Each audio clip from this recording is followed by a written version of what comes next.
সাংবাদিকের গায়ে ককটেল কেন? সাংবাদিকের গায়ে ককটেল কেন? সাংবাদিকের গায়ে ককটেল কেন মারা হলো? আপনি ককটেল কেন? সাংবাদিকের গায়ে ককটেল কেন মারা হলো? সাংবাদিকের গায়ে ককটেল কেন মারা হলো?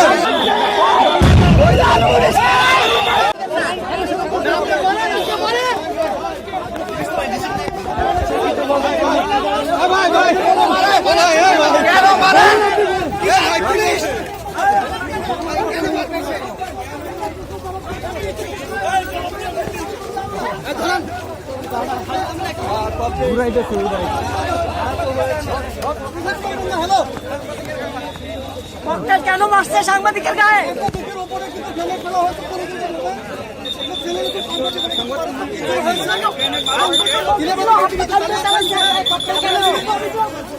সাংবাদিকের গায়ে ককটেল কেন? সাংবাদিকের গায়ে ককটেল কেন? সাংবাদিকের গায়ে ককটেল কেন মারা হলো? আপনি ককটেল কেন? সাংবাদিকের গায়ে ককটেল কেন মারা হলো? সাংবাদিকের গায়ে ককটেল কেন মারা হলো?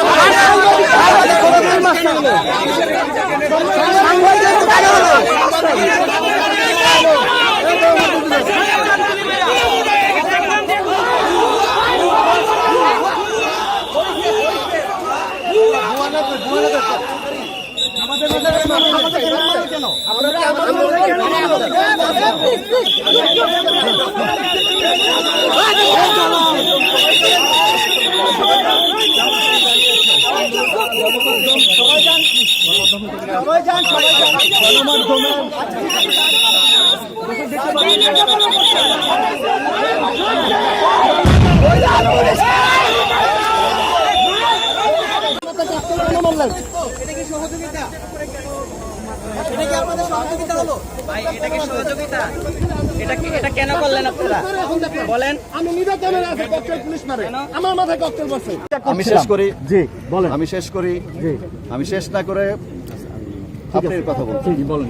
আপনারা যেভাবে তাদেরকে ঘিরে রেখেছেন, কারণ এই জায়গাটাতে তো বিশ্ববিদ্যালয় কর্তৃপক্ষের পরিষ্কার নির্দেশনা আছে যে এখানে কোনো ছাত্র আসবে না, এবং তাদের সঙ্গে আপনারা দেখেছেন, শুরু থেকেই দেখেছেন যে তাদেরকে আমরা রিকোয়েস্ট করছি যে ভাই আপনারা চলে যান, ওই অঞ্চলে যান, এখানে আসবেন না। এটা বিশ্ববিদ্যালয় কর্তৃপক্ষের নির্দেশনা।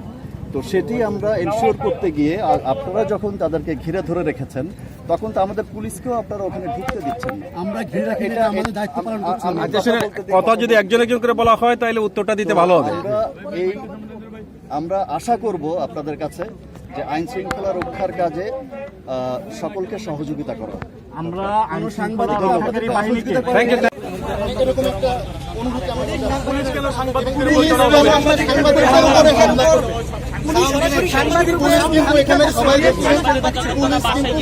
সাংবাদিকদের উপরে হামলা করছে, এবং এখান থেকে ঠেলতে ঠেলতে ও পর্যন্ত নিয়ে গেছে।